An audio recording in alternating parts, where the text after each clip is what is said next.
Hi, Chris Bound. Originally from Philadelphia, currently reside in Los Angeles. Actor. Um, Currently, I have a couple movies in pre-production. One being Desiree. It's going to be a great movie about PTSD, and it's this orphan who goes through this amazing journey, and I'm lucky enough to have a role in that. I also have a pilot that's in post-production currently. We shot 6 episodes. They're going to be shopping it to networks. It's called The Valley. It's a comedy, super funny. I'm in episode 3, and I get to play an awesome character that is very much not like myself. So it was a great experience. And finally, I have a movie that's in post-production called Scratch. I was lucky enough to be able to play the role of Jack, one of the leads, although it's pretty big ensemble cast.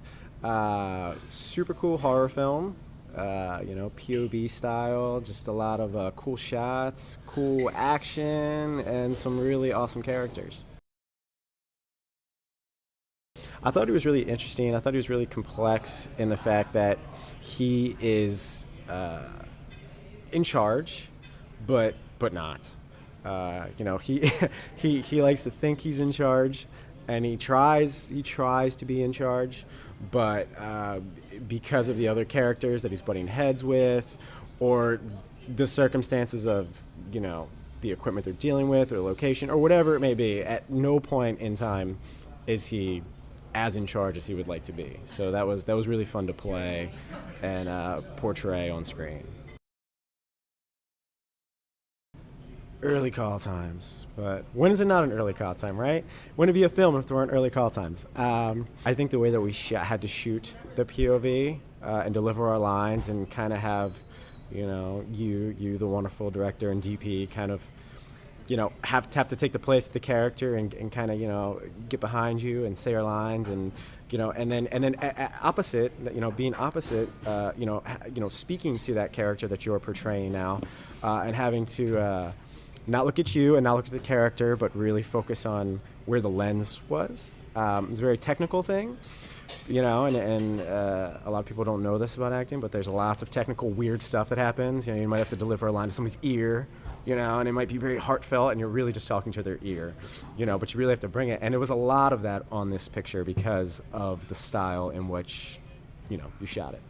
Long takes, that's awesome. There was one in particular, the one scene when we're deciding to go back after we've been scolded to leave.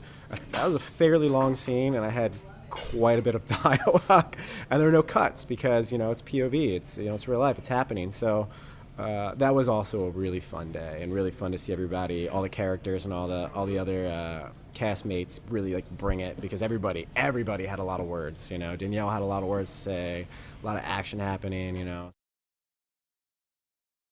The way that it was done was, I feel like, was unlike other movies that might shoot in POV, where it's it's handheld and running around, and I'm just shooting this for the sake of shooting it. Like, at some point, when crazy stuff's happening, you would probably put down the camera. Like, you wouldn't be holding the camera the whole time. But I think the way that we established that these characters are shooting the POV, it makes complete sense that even though crazy stuff's happening everywhere, and the sky might be falling, and they're running away from something or running to something, it still makes sense that we're following the action within the camera, because of how it was established that it was happening. So yeah, I really enjoyed that stylistic approach.